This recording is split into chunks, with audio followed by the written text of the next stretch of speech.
Hi hello ನಮಸ್ತೆ ಎಲ್ಲರಿಗೂ S media ಚಾನಲಿನ ಮತ್ತೊಂದು ವಿಡಿಯೋಗೆ ಸುಸ್ವಾಗತ.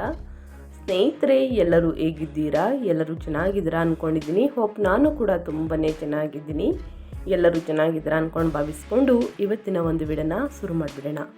ಇವತ್ತಿನ ಒಂದು ವಿಡಿಯೋದಲ್ಲಿ ಮಾರ್ಚ್ 3ನೇ ತಾರೀಕು ಸ್ನೇಹಿತರೆ, ಚಂದ್ರಗ್ರಹಣದ ಜೊತೆಗೆ ಹೋಳಿ ಹುಣ್ಣಿಮೆ ಇದೆ.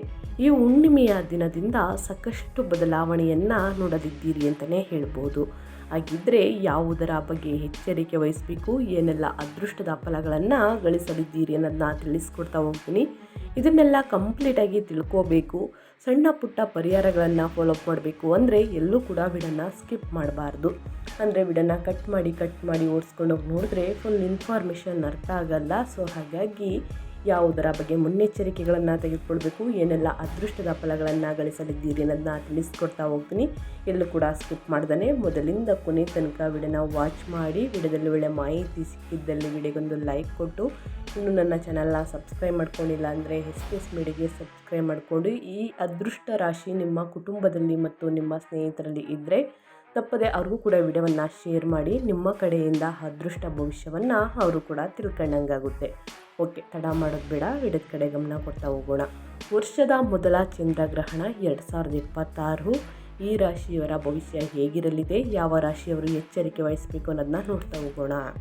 2026ರ ಈ ವರ್ಷದ ಫಾಲ್ಗುಣ ಮಾಸದ ಹುಣ್ಣಿಮೆಯು ಚಂದ್ರಗ್ರಹಣದೊಂದಿಗೆ ಹೊಂದಿಕೆಯಾಗುವುದರಿಂದ ಅದನ್ನು ವಿಶೇಷವೆಂದು ಪರಿಗಣಿಸಲಾಗುತ್ತದೆ. ಮಾರ್ಚ್ 3, 2026ರಂದು ಬರುವಂತಹ ಫಾಲ್ಗುಣ ಮಾಸದ ಹುಣ್ಣಿಮೆ ಎಂದು ಸಂಭವಿಸುವಂತಹ ಚಂದ್ರಗ್ರಹಣವು ಧಾರ್ಮಿಕ ಆಚರಣೆಗಳು ಮತ್ತು ಸಂಪ್ರದಾಯಗಳಲ್ಲಿ ಕೆಲವು ಬದಲಾವಣೆಗಳನ್ನು ಉಂಟು ಮಾಡಬಹುದು. ಅದೇ ರೀತಿ ಈ ಚಂದ್ರಗ್ರಹಣವು 12 ರಾಶಿಯವರ ಮೇಲೆ ವಿಭಿನ್ನ ಪರಿಣಾಮ ಬೀರಬಹುದು. ಹೀಗಾಗಿ ಯಾವ ರಾಶಿಯವರಿಗೆ ಶುಭವಾಗಲಿದೆ, ಯಾವ ರಾಶಿಯವರು ಅಶುಭ ಎಂದು ಹೇಳಲಾಗುತ್ತದೆ ಅನ್ನೋದನ್ನ ನೋಡ್ತಾ ಹೋಗೋಣ. ಅಶುಭ ರಾಶಿಗಳಾದಂತಹ ಜನರು ಏನೆಲ್ಲ ಪರಿಹಾರವನ್ನು ಮಾಡಬೇಕು ಅನ್ನೋದನ್ನ ತಿಳಿಸ್ಕೊಡ್ತಾ ಹೋಗ್ತೀನಿ. ಇವಾಗೆಲ್ಲೂ ಕೂಡ ಸ್ಕಿಪ್ ಮಾಡಬೇಡಿ ಸ್ನೇಹಿತರೆ. ಈ ವರ್ಷದ ಫಾಲ್ಗುಣ ಮಾಸದ ಹುಣ್ಣಿಮೆಯು ಚಂದ್ರಗ್ರಹಣದೊಂದಿಗೆ ಹೊಂದಿಕೆಯಾಗುವುದರಿಂದ ಅದನ್ನು ವಿಶೇಷವೆಂದು ಪರಿಗಣಿಸಲಾಗುತ್ತದೆ. ವರ್ಷದ ಮೊದಲ ಪೂರ್ಣ ಚಂದ್ರಗ್ರಹಣವು ಹೋಳಿ ಹಬ್ಬದ ದಿನವಾದ ಫಾಲ್ಗುಣ ಪೂರ್ಣಿಮೆಯ ಶುಭ ಸಂದರ್ಭದಲ್ಲಿ ಸಂಭವಿಸಲಿದೆ. ಈ ಚಂದ್ರಗ್ರಹಣವು ಮಾರ್ಚ್ 3ರಂದು ಕುಂಭ ರಾಶಿಯಲ್ಲಿ ಕೊನೆಗೊಳ್ಳುತ್ತದೆ. ಫಾಲ್ಗುಣ ಮಾಸದ ಹುಣ್ಣಿಮೆಯ ಮೇಲೆ ಗ್ರಹಣದ ಪರಿಣಾಮವು ಧಾರ್ಮಿಕ ಆಚರಣೆಗಳು ಮತ್ತು ಸಂಪ್ರದಾಯಗಳಲ್ಲಿ ಕೆಲವು ಬದಲಾವಣೆಗಳಿಗೆ ಕಾರಣವಾಗಬಹುದು. ಈ ಚಂದ್ರಗ್ರಹಣದ ಪರಿಣಾಮಗಳು ಅನೇಕ ಜನರಿಗೆ ವೃತ್ತಿ ಮತ್ತು ವ್ಯವಹಾರದಲ್ಲಿ ಪ್ರಗತಿಗೆ ಕಾರಣವಾಗಬಹುದು. ಮಾನಸಿಕ ಸ್ಥಿತಿಯಲ್ಲಿ ಸಕಾರಾತ್ಮಕ ಬದಲಾವಣೆಗಳು ಮತ್ತು ಸಂತೋಷದ ಮನಸ್ಸಿನಲ್ಲಿ ಕಂಡುಬರಬಹುದು. ಇದಲ್ಲದೆ ಈ ಸಮಯದಲ್ಲಿ ಕೆಲವು ರಾಶಿಚಕ್ರ ಚಿಹ್ನೆಗಳ ಅದೃಷ್ಟವು ಕೂಡ ಹೊಳೆಯಬಹುದು. ಅವರ ಜೀವನದಲ್ಲಿ ಸಂತೋಷ, ಸಮೃದ್ಧಿ ಮತ್ತು ಹೆಚ್ಚಿನ ಅವಕಾಶಗಳನ್ನು ತರಬಹುದು. ಈ ಚಂದ್ರಗ್ರಹಣದ ಸಮಯದಲ್ಲಿ 12 ರಾಶಿಯವರ ಮೇಲೆ ಯಾವ ರೀತಿ ಪರಿಣಾಮ ಬೀರಲಿದೆ, ಯಾವ ರಾಶಿಯವರಿಗೆ ಅದೃಷ್ಟ ಕುಲಾಯಿಸಲಿದೆ, ಯಾವ ರಾಶಿಯವರು ಮುನ್ನೆಚ್ಚರಿಕೆಗಳನ್ನು ತೆಗೆದುಕೊಳ್ಬೇಕು ಅನ್ನೋದನ್ನ ನೋಡ್ತಾ ಹೋಗೋಣ.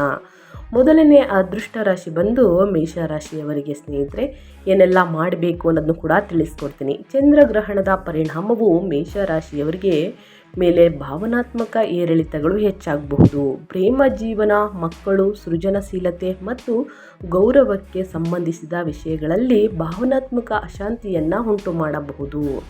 ಆತುರದ ನಿರ್ಧಾರಗಳನ್ನು ತಪ್ಪಿಸಿ.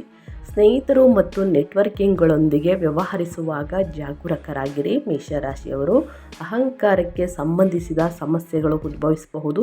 ಇದು ನಿಮ್ಮ ಸಂಬಂಧಗಳಲ್ಲಿ ಸಂಘರ್ಷವನ್ನು ಉಂಟು ಮಾಡಬಹುದು.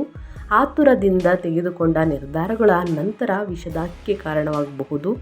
ಆದ್ದರಿಂದ ಭಾವನೆಗಳ ಮೇಲೆ ನಿಯಂತ್ರಣವನ್ನು ಕಾಯ್ದುಕೊಳ್ಳುವುದು ಅಗತ್ಯವಾಗಿರುತ್ತದೆ. ಏನು ಮಾಡಬೇಕು, ಏನು ಮಾಡಬಾರ್ದು ಅನ್ನೋದನ್ನು ಕೂಡ ತಿಳಿಸ್ಕೊಡ್ತೀನಿ. ಮೇಷರಾಶಿಯವರು ಈ ಸಮಯದಲ್ಲಿ ಗಾಯತ್ರಿ ಮಂತ್ರ ಅಥವಾ ಓಂ ನಮಃ ಶಿವಾಯವನ್ನು ಜಪಿಸಿ ಭಾವನಾತ್ಮಕವಾಗಿ ನಿಮ್ಮನ್ನು ದೂರವಿಟ್ಟುಕೊಂಡು ಬರವಣಿಗೆ, ಪ್ರಾರ್ಥನೆ ಅಥವಾ ಆಧ್ಯಾತ್ಮಿಕ ಅಭ್ಯಾಸದ ಮೂಲಕ ಆಂತರಿಕ ಶುದ್ಧೀಕರಣದತ್ತ ಗಮನ ಹರಿಸಿ ಸ್ನೇಹಿತರೆ. ಏನು ಮಾಡಬಾರ್ದು ಅಂದರೆ ಆತುರದ ನಿರ್ಧಾರಗಳನ್ನು ತೆಗೆದುಕೊಳ್ಬೇಡಿ ಮತ್ತು ಪ್ರೇಮ ಸಂಬಂಧಗಳಲ್ಲಿ ಘರ್ಷಣೆಗಳನ್ನು ತಪ್ಪಿಸಿ. ಗ್ರಹಣದ ಸಮಯದಲ್ಲಿ ಆಹಾರವನ್ನು ಸೇವಿಸಬೇಡಿ. ಪರಿಹಾರ ಬಂದು ಗ್ರಹಣದ ನಂತರ ಶುಕ್ರವಾರ ಲಕ್ಷ್ಮೀ ದೇವಿಗೆ ಬಿಳಿ ಸಿಹಿ ತಿಂಡಿಗಳನ್ನು ಅರ್ಪಿಸಿ ಒಳಿತಾಗಲಿದೆ. ಇನ್ನು ಮುಂದಿನ ರಾಶಿಯವರ ಬಗ್ಗೆ ಹೇಳೋದಾದರೆ ವೃಷಭ ರಾಶಿಯವರು ಕೂಡ ಪಾಲ್ಗುಣ ಅಮಾವಾಸ್ಯೆಯ ದಿನದಿಂದ ಏನೆಲ್ಲ ಅದೃಷ್ಟದ ಫಲಿತಾಂಶವನ್ನು ನೋಡಲಿದ್ದೀರಿ, ಯಾವುದರ ಬಗ್ಗೆ ಮುನ್ನೆಚ್ಚರಿಕೆಗಳನ್ನು ತೆಗೆದುಕೊಳ್ಬೇಕು ಅಂದರೆ ಮಾರ್ಚ್ 3ರಂದು ವೃಷಭ ರಾಶಿಯವರಿಗೆ ಈ ಚಂದ್ರಗ್ರಹಣವು ಕುಟುಂಬ, ಪರಿಸರ, ಗೃಹ ಜೀವನ ಮತ್ತು ಆಂತರಿಕ ಮಾನಸಿಕ ಶಾಂತಿಯ ಮೇಲೆ ಪರಿಣಾಮ ಬೀರಬಹುದು. ಹಳೆಯ ಕೌಟುಂಬಿಕ ಸಮಸ್ಯೆಗಳು ಮತ್ತೆ ತಲೆದೂರಬಹುದು. ಇದು ಮನಸ್ಸಿನಲ್ಲಿ ಅತೃಪ್ತಿ ಅಥವಾ ಅಭದ್ರತೆಯ ಭಾವನೆಗಳನ್ನು ಹೆಚ್ಚಿಸುತ್ತದೆ. ತಾಯಿ ಅಥವಾ ಮನೆಗೆ ಸಂಬಂಧಿಸಿದ ವಿಷಯಗಳಲ್ಲಿ ಭಾವನಾತ್ಮಕ ಅಂತರವನ್ನು ಅನುಭವಿಸಬಹುದು. ವೃತ್ತಿ ಮತ್ತು ಖ್ಯಾತಿಯಲ್ಲಿ ಹಠಾತ್ ಬದಲಾವಣೆಗಳು ಸಾಧ್ಯ. ಹಿರಿಯರೊಂದಿಗೆ ಭಿನ್ನಾಭಿಪ್ರಾಯಗಳನ್ನು ತಪ್ಪಿಸಿ ಮತ್ತು ತಾಳ್ಮೆಯಿಂದ ಇರುವುದು ಉತ್ತಮ. ಏನನ್ನ ಮಾಡಬೇಕು ಅಂದರೆ ಮಾನಸಿಕ ಸ್ಥಿರತೆಗಾಗಿ ಧ್ಯಾನ ಮಾಡಿ ಮತ್ತು ಮಂತ್ರಗಳನ್ನು ಪಠಿಸಿ ಮತ್ತು ಮನೆಯಲ್ಲಿ ಶಾಂತಿಯುತ ವಾತಾವರಣವನ್ನು ಕಾಪಾಡಿಕೊಳ್ಳಿ. ಏನು ಮಾಡಬಾರ್ದು ಅಂದರೆ ಆಸ್ತಿ ವಿವಾದಗಳಲ್ಲಿ ಭಾಗಿಯಾಗಬೇಡಿ ಮತ್ತು ಮನೆಯಲ್ಲಿ ಕಠಿಣ ಪದಗಳನ್ನು ಬಳಸಬೇಡಿ.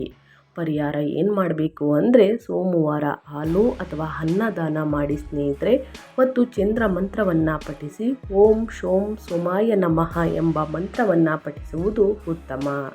ಇನ್ನು ಮುಂದಿನ ರಾಶಿಯವರ ಬಗ್ಗೆ ಹೇಳೋದಾದರೆ ಮಿಥುನ ರಾಶಿಯವರು ಏನೆಲ್ಲ ಅದೃಷ್ಟದ ಫಲಗಳನ್ನು ಗಳಿಸಲಿದ್ದೀರಿ, ಯಾವುದರ ಬಗ್ಗೆ ಎಚ್ಚರಿಕೆ ವಹಿಸಬೇಕು ಅಂದರೆ ಮಾರ್ಚ್ 3ನೇ ತಾರೀಕು ಚಂದ್ರಗ್ರಹಣದ ಜೊತೆಗೆ ಹುಣ್ಣಿಮೆ ಕೂಡ ಇದೆ.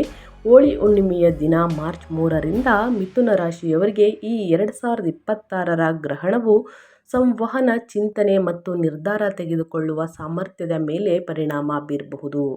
ಯಾವುದೋ ಒಂದು ವಿಷಯದ ಬಗ್ಗೆ ತಪ್ಪು ತಿಳುವಳಿಕೆ ಅಥವಾ ಅಪೂರ್ಣ ಮಾಹಿತಿಯಿಂದಾಗಿ ಒತ್ತಡ ಉಂಟಾಗಬಹುದು. ಒಡ ಹುಟ್ಟಿದವರು ಅಥವಾ ಆಪ್ತರೊಂದಿಗೆ ವಿಚಾರಗಳು ಸಂಘರ್ಷಣೆ ಸಾಧ್ಯ. ಆದ್ದರಿಂದ ಮಾತನಾಡಲು ಮೊದಲು ಪದಗಳನ್ನು ಎಚ್ಚರಿಕೆಯಿಂದ ಆರಿಸಿ ಮಾತನಾಡಿ. ಏನನ್ನ ಮಾಡಬೇಕು ಅಂದರೆ ಗ್ರಹಣದ ಸಮಯದಲ್ಲಿ ಮೌನವನ್ನು ಕಾಪಾಡಿಕೊಳ್ಳಿ ಮತ್ತು ಗ್ರಹಣದ ನಂತರ ನಿಮ್ಮ ಆಲೋಚನೆಗಳನ್ನು ಮರೆಯುವ ಮೂಲಕ ಸ್ಪಷ್ಟತೆಯನ್ನು ಪಡೆಯಿರಿ. ಏನನ್ನ ಮಾಡಬಾರದು ಅಂತಂದರೆ ವಾದ ವಿವಾದಗಳನ್ನು ಮಾಡಬಾರದು. ಗಾಸಿಪ್ ಮತ್ತು ಯಾವುದೇ ಪ್ರಮುಖ ದಾಖಲೆಗಳಿಗೆ ಸಹಿ ಮಾಡುವುದನ್ನು ಆದಷ್ಟು ತಪ್ಪಿಸಿ. ಪರಿಹಾರ ಏನು ಮಾಡಬೇಕು ಅಂದರೆ ಓಂ ಬ್ರಾಂ ಬ್ರಹ್ಮ ಸ ಬುಧಾಯ ನಮಃ ಎಂಬ ಮಂತ್ರವನ್ನು ಬುಧ ಬೀಜ ಮಂತ್ರವನ್ನು ಪಠಿಸಿ ಮತ್ತು ಹಸಿರು ಪದಾರ್ಥಗಳನ್ನು ತಿನ್ನಬೇಡಿ ಸ್ನೇಹಿತರೆ. ಇನ್ನು ಮುಂದಿನ ರಾಶಿಯವರ ಬಗ್ಗೆ ಹೇಳೋದಾದರೆ ಕಟಕ ರಾಶಿಯವರಿಗೆ ಚಂದ್ರನಿಂದ ಆಳಲ್ಪಡುತ್ತಾರೆ. ಆದ್ದರಿಂದ ಈ ರಾಶಿಯಲ್ಲಿ ಜನಿಸಿದವರು ಚಂದ್ರಗ್ರಹಣದ ಪರಿಣಾಮಗಳನ್ನು ಹೆಚ್ಚು ಬಲವಾಗಿ ಅನುಭವಿಸಬಹುದು. ಈ ಬಾರಿ ಸಂಪತ್ತಿನ ಮನೆಯಲ್ಲಿ ಗ್ರಹಣ ಸಂಭವಿಸುತ್ತಿರುವುದರಿಂದ ಹಣಕಾಸಿನ ವಿಷಯಗಳಲ್ಲಿ ಜಾಗರೂಕರಾಗಿರುವುದು ಬಹಳ ಮುಖ್ಯ. ಅನಗತ್ಯ ಖರ್ಚು ಅಥವಾ ತಪ್ಪು ಹೂಡಿಕೆಗಳ ನಷ್ಟಕ್ಕೆ ಕಾರಣವಾಗಬಹುದು. ಹಣಕಾಸಿನ ವಹಿವಾಟುಗಳನ್ನು ಚಿಂತನಶೀಲವಾಗಿ ನಿರ್ವಹಿಸಿ ಮತ್ತು ಯಾವುದೇ ಪ್ರಮುಖ ನಿರ್ಧಾರಗಳನ್ನು ತೆಗೆದುಕೊಳ್ಳುವುದನ್ನು ತಪ್ಪಿಸಿ. ಅಲ್ಲದೆ ನಿಮ್ಮ ಮಾತನ್ನು ನಿಯಂತ್ರಿಸಿ, ಏಕೆಂದರೆ ಸಣ್ಣ ವಿಷಯಗಳು ಸಹ ಸಂಘರ್ಷಕ್ಕೆ ಕಾರಣವಾಗಬಹುದು. ಈ ಸಮಯದಲ್ಲಿ ಆರೋಗ್ಯದಲ್ಲಿ ಏರಿಳಿತಗಳು ಸಹ ಸಾಧ್ಯ. ಮಾನಸಿಕ ಶಾಂತಿಯನ್ನು ಕಾಪಾಡಿಕೊಳ್ಳಲು ಮಂತ್ರಗಳನ್ನು ಪಠಿಸುವುದು ಪ್ರಯೋಜನಕಾರಿ ಎಂದು ಪರಿಗಣಿಸಲಾಗುತ್ತದೆ. ಏನನ್ನ ಮಾಡಬೇಕು ಅಂದರೆ ಭಾವನಾತ್ಮಕ ಮಿತಿಗಳನ್ನು ಬಲಪಡಿಸಿ ಮತ್ತು ಕೃತಜ್ಞ ಧ್ಯಾನವನ್ನು ಅಭ್ಯಾಸ ಮಾಡಿ. ಏನನ್ನ ಮಾಡಬಾರದು ಅಂದರೆ ಹಣಕಾಸಿನ ನಿರ್ಧಾರಗಳನ್ನು ತೆಗೆದುಕೊಳ್ಳುವುದನ್ನು ಆದಷ್ಟು ತಪ್ಪಿಸಿ ಮತ್ತು ಭಾವನಾತ್ಮಕ ಅವಲಂಬನೆಯನ್ನು ಹೆಚ್ಚಿಸಬೇಡಿ. ಪರಿಹಾರವಾಗಿ ಗ್ರಹಣದ ನಂತರ ಸತತ 7 ದಿನಗಳ ಕಾಲ ರಾತ್ರಿ ಚಂದ್ರನಿಗೆ ನೀರನ್ನು ಅರ್ಪಿಸುವುದು ಬಹಳ ಉತ್ತಮ ಅದೃಷ್ಟವನ್ನು ತರಲಿದೆ. ಇನ್ನು ಮುಂದಿನ ರಾಶಿಯವರ ಬಗ್ಗೆ ಹೇಳೋದಾದರೆ ಸಿಂಹರಾಶಿಯವರು ಮಾರ್ಚ್ 3 ಚಂದ್ರಗ್ರಹಣ ಜೊತೆಗೆ ಹೋಳಿ ಹುಣ್ಣಿಮೆಯ ದಿನದಿಂದ ಏನೆಲ್ಲ ಬದಲಾವಣೆಯನ್ನು ನೋಡಲಿದ್ದೀರಿ, ಯಾವುದರ ಬಗ್ಗೆ ಎಚ್ಚರಿಕೆ ವಹಿಸಬೇಕು ಅಂದರೆ ಸಿಂಹರಾಶಿಯವರಿಗೆ ಚಂದ್ರಗ್ರಹಣದ ಪರಿಣಾಮಗಳು ಸಾಕಷ್ಟು ಪ್ರಯೋಜನಕಾರಿ ಆಗಬಹುದು. ವಿಶೇಷವಾಗಿ ವಿದ್ಯಾರ್ಥಿಗಳು ಈ ಅವಧಿಯನ್ನು ವಿಶೇಷವಾಗಿ ಲಾಭದಾಯಕವೆಂದು ಕಂಡುಕೊಳ್ಳುತ್ತಾರೆ, ಏಕೆಂದರೆ ಇದು ಸ್ಪರ್ಧಾತ್ಮಕ ಪರೀಕ್ಷೆಗಳು ಮತ್ತು ಅಧ್ಯಯನಗಳಲ್ಲಿ ಯಶಸ್ಸನ್ನು ತರಬಹುದು. ರಾಜಕೀಯ, ಆಡಳಿತ ಅಥವಾ ಸರ್ಕಾರಿ ಸೇವೆಗಳಲ್ಲಿ ತೊಡಗಿರುವವರು ಈ ಅವಧಿಯನ್ನು ವಿಶೇಷವಾಗಿ ಪ್ರಯೋಜನಕಾರಿ ಎಂದು ಕಂಡುಕೊಳ್ಳುತ್ತಾರೆ, ಏಕೆಂದರೆ ಅವರ ಪ್ರಯತ್ನಗಳಿಗೆ ಗೌರವ ಮತ್ತು ಮನ್ನಣೆ ಸಿಗಬಹುದು. ಈ ಸಮಯದಲ್ಲಿ ನಿರುದ್ಯೋಗಿ ವ್ಯಕ್ತಿಗಳು ಉದ್ಯೋಗವನ್ನು ಕಂಡುಕೊಳ್ಳುವಂತಹ ಸಾಧ್ಯತೆ ಇದೆ. ಹೊಸ ವ್ಯಾಪಾರ ಅವಕಾಶಗಳು ಮತ್ತು ಒಪ್ಪಂದಗಳು ತೆರೆದುಕೊಳ್ಳುವುದರಿಂದ ಉದ್ಯಮಿಗಳು ಸಹ ಈ ಅವಧಿಯನ್ನು ಪ್ರಯೋಜನಕಾರಿ ಎಂದು ಕಂಡುಕೊಳ್ಳುತ್ತಾರೆ. ಒಟ್ಟಾರೆಯಾಗಿ ಹೇಳಬೇಕು ಅಂದರೆ ತಾಳ್ಮೆ, ಕಠಿಣ ಪರಿಶ್ರಮ ಮತ್ತು ಸರಿಯಾದ ಯೋಜನೆಯೊಂದಿಗೆ ಸಿಂಹ ರಾಶಿಯವರು ತಮ್ಮ ಆರ್ಥಿಕ ಮತ್ತು ವೃತ್ತಿಪರ ವಿಷಯಗಳಲ್ಲಿ ಉತ್ತಮ ಫಲಿತಾಂಶಗಳನ್ನು ಸಾಧಿಸಬಹುದು. ಏನು ಮಾಡಬೇಕು ಅಂದರೆ ಅಹಂಕಾರವನ್ನು ಬಿಟ್ಟು ಬಿಡಿ, ಆಳವಾದ ಧ್ಯಾನದಲ್ಲಿ ಕುಳಿತುಕೊಳ್ಳಿ ಮತ್ತು ಮಹಾಮೃತ್ಯುಂಜಯ ಮಂತ್ರವನ್ನು ಜಪಿಸಿ ಅಥವಾ ವರ್ಧಿತ ಆಧ್ಯಾತ್ಮಿಕ ಚಿಕಿತ್ಸೆ ಮತ್ತು ದೈವಿಕ ಆಶೀರ್ವಾದಕ್ಕಾಗಿ ಸಹ ಮೃತ್ಯುಂಜಯ ಅಂದರೆ ಮಹಾಮೃತ್ಯುಂಜಯ ಪೂಜೆಯನ್ನು ಕಾಯ್ದಿರಿಸುವುದು ನೀವು ಪರಿಗಣಿಸಬಹುದು ಸ್ನೇಹಿತರೆ.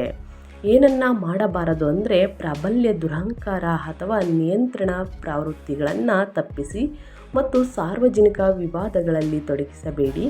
ಅಲ್ಲದೆ ನಿಮ್ಮ ಕೂದಲು ಅಥವಾ ಗಡ್ಡವನ್ನು ಕತ್ತರಿಸಬೇಡಿ. ಪರಿಹಾರವಾಗಿ ಗೋಧಿ, ಬೆಲ್ಲ ಅಥವಾ ತಾಮ್ರವನ್ನು ದಾನ ಮಾಡಿ ಶಿವಲಿಂಗಕ್ಕೆ ಹಾಲನ್ನು ಅರ್ಪಿಸಿ ಒಳಿತಾಗಲಿದೆ. ಇನ್ನು ಮುಂದಿನ ರಾಶಿಯವರ ಬಗ್ಗೆ ಹೇಳೋದಾದರೆ ಕನ್ಯಾ ರಾಶಿಯವರಿಗೆ. ಕನ್ಯಾ ರಾಶಿಯವರಿಗೆ ಈ ಚಂದ್ರಗ್ರಹಣವು 12ನೇ ಮನೆಯ ಮೇಲೆ ಪರಿಣಾಮ ಬೀರುತ್ತದೆ. ಇದನ್ನು ಖರ್ಚು, ನಷ್ಟ ಮತ್ತು ಏಕತೆಯ ಮನೆ ಎಂದು ಪರಿಗಣಿಸಲಾಗುತ್ತದೆ. ಆದ್ದರಿಂದ ಈ ರಾಶಿಯ ಅಡಿಯಲ್ಲಿ ಜನಿಸಿದವರು ಕೆಲವು ಸವಾಲುಗಳನ್ನು ಎದುರಿಸಬಹುದು. ಅನಿರೀಕ್ಷಿತ ನಷ್ಟಗಳು ಅಥವಾ ಅಪಘಾತಗಳನ್ನು ತಪ್ಪಿಸಲು ಜಾಗರೂಕರಾಗಿರುವುದು ಮುಖ್ಯ. ನಿಮ್ಮ ಆರೋಗ್ಯವನ್ನು ನಿರ್ಲಕ್ಷಿಸುವುದನ್ನು ತಪ್ಪಿಸಿ ಮತ್ತು ನಿಯಮಿತ ತಪಾಸಣೆ ಮತ್ತು ಮುನ್ನೆಚ್ಚರಿಕೆಗಳನ್ನು ತೆಗೆದುಕೊಳ್ಳಿ. ನೀವು ಕೆಲಸದಲ್ಲಿಯೂ ಕೂಡ ಜಾಗರೂಕರಾಗಿರಬೇಕು. ವಿಶೇಷವಾಗಿ ಕಚೇರಿ, ರಾಜಕೀಯದಿಂದ ದೂರವಿರಬೇಕು. ಈ ಸಮಯದಲ್ಲಿ ಶಿವನನ್ನು ಪೂಜಿಸುವುದು ಮತ್ತು ಧ್ಯಾನ ಮಾಡುವುದು ಮಾನಸಿಕ ಸಮತೋಲನವನ್ನು ಕಾಪಾಡಿಕೊಳ್ಳಲು ಸ್ನೇಹಿತರೆ ಒಳಿತಾಗಲಿದೆ, ಸಹಾಯವನ್ನು ಮಾಡುತ್ತದೆ. ಏನು ಮಾಡಬೇಕು ಅಂದರೆ ವಿಶ್ರಾಂತಿ, ಪ್ರಾರ್ಥನೆ ಮತ್ತು ಮಂತ್ರಗಳನ್ನು ಪಠಿಸಿ ಮತ್ತು ಆಧ್ಯಾತ್ಮಿಕ ಶುಚಿತ್ವವನ್ನು ಕಾಪಾಡಿಕೊಳ್ಳಿ. ಏನನ್ನ ಮಾಡಬಾರದು ಅಂದರೆ ಅತಿಯಾದ ಆಲೋಚನೆ ಮತ್ತು ಅನಗತ್ಯವಾಗಿ ಎಚ್ಚರವಾಗಿರುವುದನ್ನು ತಪ್ಪಿಸಿ. ದುರ್ಗಾ ಕವಚ ಮಂತ್ರವನ್ನು ಪಠಿಸುವುದು ಬಹಳ ಮುಖ್ಯ. ಇನ್ನು ಮುಂದಿನ ರಾಶಿಯವರ ಬಗ್ಗೆ ಹೇಳೋದಾದರೆ ತುಲಾರಾಶಿಯವರಿಗೆ. ತುಲಾರಾಶಿಯವರು ಏನೆಲ್ಲ ಅದೃಷ್ಟದ ಫಲಗಳನ್ನು ಗಳಿಸಲಿದ್ದೀರಿ ಅಂದರೆ ತುಲಾರಾಶಿಯವರಿಗೆ ಮಾರ್ಚ್ 3ನೇ ತಾರೀಕು ಈ ಗ್ರಹಣವು ಸ್ನೇಹ, ಸಾಮಾಜಿಕ ವಲಯ ಮತ್ತು ಆಕಾಂಕ್ಷೆಗಳಿಗೆ ಸಂಬಂಧಿಸಿದ ವಿಷಯಗಳಲ್ಲಿ ಭಾವನಾತ್ಮಕ ಗೊಂದಲವನ್ನು ಉಂಟು ಮಾಡಬಹುದು. ಸ್ನೇಹಿತರಿಂದ ನಿರೀಕ್ಷೆಗಳು ಈಡೇರದಿದ್ದಾಗ ಮನಸ್ಸು ಅಸಮಾಧಾನಗೊಳ್ಳಬಹುದು. ಗುಂಪು ಅಥವಾ ಸಾಮಾಜಿಕ ಚಟುವಟಿಕೆಗಳಲ್ಲಿ ದೂರವನ್ನು ಅನುಭವಿಸಬಹುದು. ಪ್ರೇಮ ಸಂಬಂಧಗಳಲ್ಲಿ ಗೊಂದಲ ಸೃಜನಶೀಲ ಕೆಲಸವು ಹೊಸ ದಿಕ್ಕನ್ನು ಕಂಡುಕೊಳ್ಳಬಹುದು. ಏನನ್ನ ಮಾಡಬೇಕು ಅಂದರೆ ಸ್ನೇಹವನ್ನು ಶಾಂತವಾಗಿ ಮೌಲ್ಯಮಾಪನ ಮಾಡಿ ಮತ್ತು ಆಂತರಿಕ ಸಮತೋಲನದ ಮೇಲೆ ಕೇಂದ್ರೀಕರಿಸಿ. ಏನನ್ನ ಮಾಡಬಾರದು ಅಂದರೆ ಗುಂಪು ವಿವಾದಗಳಲ್ಲಿ ಭಾಗಿಯಾಗಬೇಡಿ ಮತ್ತು ಇತರರಿಂದ ಅತಿಯಾದ ನಿರೀಕ್ಷೆಗಳನ್ನು ಹೊಂದಿರಬೇಡಿ. ಪರಿಹಾರವಾಗಿ ಲಕ್ಷ್ಮೀ ದೇವಿಗೆ ಬಿಳಿ ಹೂಗಳನ್ನು ಅರ್ಪಿಸಿ. ಶುಕ್ರ ಮಂತ್ರವನ್ನು ಪಠಿಸುವುದು, ಜಪಿಸುವುದು ಬಹಳ ಮುಖ್ಯ. ಇನ್ನು ಮುಂದಿನ ರಾಶಿಯವರ ಬಗ್ಗೆ ಹೇಳೋದಾದರೆ ವೃಶ್ಚಿಕ ರಾಶಿಯವರಿಗೆ ಈ ಚಂದ್ರಗ್ರಹಣವು 2026 ವೃತ್ತಿ, ಖ್ಯಾತಿ ಮತ್ತು ಸಾರ್ವಜನಿಕ ಇಮೇಜ್ ಬಗ್ಗೆ ಮಾನಸಿಕ ಒತ್ತಡವನ್ನು ಹೆಚ್ಚಿಸಬಹುದು. ಕೆಲಸದ ಸ್ಥಳದಲ್ಲಿ ಭಾವನಾತ್ಮಕ ಸಮತೋಲನ ಮತ್ತು ಅಧಿಕಾರಕ್ಕೆ ಸಂಬಂಧಿಸಿದ ಸಂಘರ್ಷ ಕೂಡ ಉಂಟಾಗುವ ಸಾಧ್ಯತೆ ಇದೆ. ಆತುರದಿಂದ ಪ್ರತಿಕ್ರಿಯಿಸುವುದನ್ನು ತಪ್ಪಿಸಿ. ಅನಗತ್ಯವಾಗಿರುತ್ತದೆ. ಕುಟುಂಬದ ವಿಷಯಗಳಲ್ಲಿ ಹಠಾತ್ ನಿರ್ಧಾರಗಳು ಸಾಧ್ಯ. ನಿಮ್ಮ ತಾಯಿಯಿಂದ ನೀವು ಬೆಂಬಲವನ್ನು ಪಡೆಯಬಹುದು. ಆಸ್ತಿಗೆ ಸಂಬಂಧಿಸಿದ ವಿಷಯಗಳು ಮುಖ್ಯವಾಗಿರುತ್ತವೆ. ಏನನ್ನ ಮಾಡಬೇಕು ಅಂದರೆ ಕೆಲಸದ ಸ್ಥಳದಲ್ಲಿ ಅಹಂಕಾರವನ್ನು ಘರ್ಷಣೆ ಮಾಡಬೇಡಿ ಮತ್ತು ದೊಡ್ಡ ವೃತ್ತಿ ಜೀವನದ ನಿರ್ಧಾರಗಳನ್ನು ಮುಂದೂಡಿ. ಪರಿಹಾರವಾಗಿ ಕಪ್ಪು ಎಳ್ಳು ಅಥವಾ ಸಾಸಿವೆ ಎಣ್ಣೆಯನ್ನು ದಾನ ಮಾಡಿ.